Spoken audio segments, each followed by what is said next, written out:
各位网友大家好，今天分享一期关于咖啡冲煮水的视频。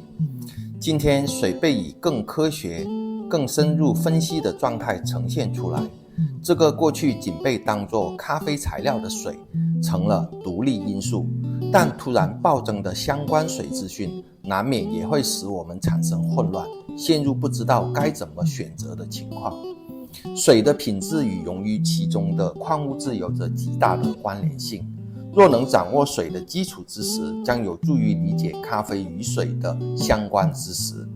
水是人们日常生活中最常见的物质，它是由无数个水分子组成，一个水分子又是由2个氢原子和1个碳原子构成。自然水体中含有钙、镁、钠、钾、碳酸氢盐、硫酸盐等多种溶解性矿物质。越纯净的水，矿物质的含量越低，一般用 TdS 表示水中的矿物质含量，中文是溶解性固体总量，就是可溶于水中的各种固体物质的总量。水的 pH 值是反映水里面所含矿物质的种类类型，因为矿物质有的属于碱性，有的属于酸性。水的酸性越大， pH 值越小，碱性越大， pH 值越大。饮用水 pH 值标准是 6.5 至 8.5， 天然水的 pH 值一般在 7.0 至 8.0 之间，属于弱碱性。因此水的 pH 值低于5的时候，我们称之为软水， pH 值高于 8.5 我们称之为硬水。pH 值过高产生咸味， pH 值过低会产生刺激感。 ppm 表示水中物质浓度100万分比的单位。下面抛开咖啡萃取的手法、器具、研磨度，单论水的特性。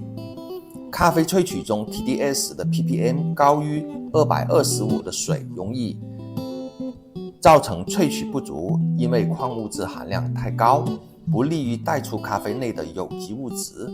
反之则 ppm 低于75的水容易形成萃取过度。pH 值低的软水会增加咖啡口感的柔顺度，也会让咖啡的口感淡薄。pH 值高的硬水会降低口感的柔顺度，但是会带来醇厚或者苦涩的口感。随着社会的发展，咖啡萃取方式日益简化，也让咖啡越来越流行，冲煮咖啡的个人越来越多。利用科学方法尽可能减少冲煮变数，水的重要性不亚于咖啡。事实上，在咖啡萃取液中，水的比例为 98% 左右。如果含有少量矿物质的水，有助于调配出美味的咖啡。一般而言，含有50至100 ppm 矿物质的水，冲煮过程能够充分地把咖啡有机物质带出来，使咖啡的风味及口感能更好地呈现。其实在生活当中的饮料、汤水添加适量的矿物质，能使饮品味道更佳。水中的大部分矿物质是由钙、镁、钾及酸等组成。经研究，这些物质的残留浓度为100 ppm 时，水能够表现出最佳口感。含量过多则会改变水的味道，例如过多的钙会产生咸味，过多的镁则会产生苦味。因此水中的矿物质是一把双刃剑。根据 SCA 的水质基础，理想水质 TdS 值为150毫克每升，而 TdS 值75至250毫克每升是可允许的范围。另外，理想硬度则为68毫克每升，17至85毫克每升为可容许范围。此外，用来杯测的水也有基准值。在 SCA 的咖啡杯测流程中，建议大家使用过滤后的水或市场上出售的商业水来进行，并不推荐蒸馏水或者自来水。咖啡杯测的水理想 TdS 值介于135至175 ppm 间，低于100 ppm 或高于250 ppm 时均不选用。TDS 总量超过300属于污染水，不建议饮用。水的硬度超过150 ppm， 钙及镁含量超过100 ppm， 以及碳酸、重碳酸盐等超过100 ppm， 钠与钾超过500 ppm 时，都会降低我们所饮用咖啡的品质。实验证明，用同一支咖啡豆，仅改变 TDS 来进行杯测， TDS 值不同，风味也会有所不同。例如，将水的 TDS 值定为主要变数，使用的咖啡豆研磨度及萃取器具皆为一致的情况下，溶于水中的矿物质含量是影响咖啡味道的因素。水中的矿物质虽然主要是由钙、镁、钾及钠等组成，钙与镁对水硬度有着极大的影响力，镁对苦的影响力更大于钙。钙含量较多的水，其味道较佳。饮品中钠与镁越多，味道的增强度会跟着增加，而饮品的味道会变得不好。此外，钙含量越高的话，苦味会减少，所以被认为钙是能让味道变佳的因素。水的 pH 值低，例如利用蒸馏水萃取出来的咖啡，在酸味上的分数最高，咖啡会产生极强烈的酸味，甚至会产生尖酸与不愉悦的酸感，反而让咖啡变得空洞。此外，萃取咖啡时，为了让风味散发出来，需要充足水内保持一定含量的矿物质。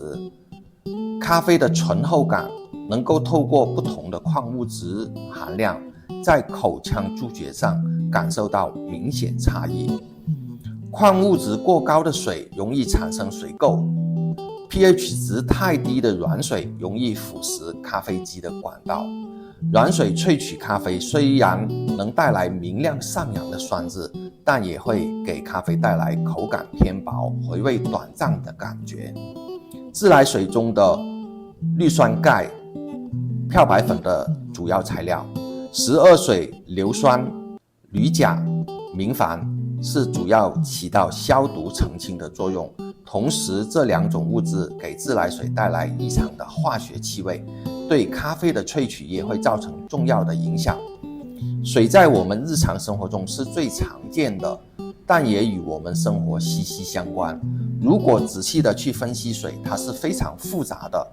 前面已经说过，日常用水中，不管自来水还是矿泉水、纯净水，里面主要的几样矿物质就是钙、镁、钠，这些矿物质的多少既能给咖啡带来正面的口感，也会产生负面的信息。想获得理想的咖啡风味及口感，只需要调整水中几种矿物质的比例即可。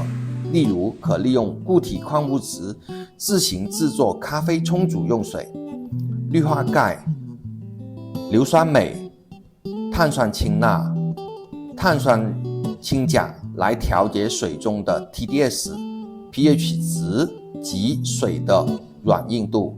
当然，咖啡冲煮用水的调节是一个非常复杂和细微的过程。如果你的饮用水品质不是太差，又或者并不是使用水量很大的咖啡门店，那还不如直接去寻找合适咖啡冲煮的商业用水，这样能省去很多麻烦。如果想要节约又喜欢折腾，就直接上一套质量过关的净水设备。这一期关于咖啡冲煮用水的视频就先介绍到这里。其实本人对于水的了解并不是很深，还在不断的求索中。希望通过视频让大家了解咖啡中的水质是非常重要的。欢迎分享传播，谢谢。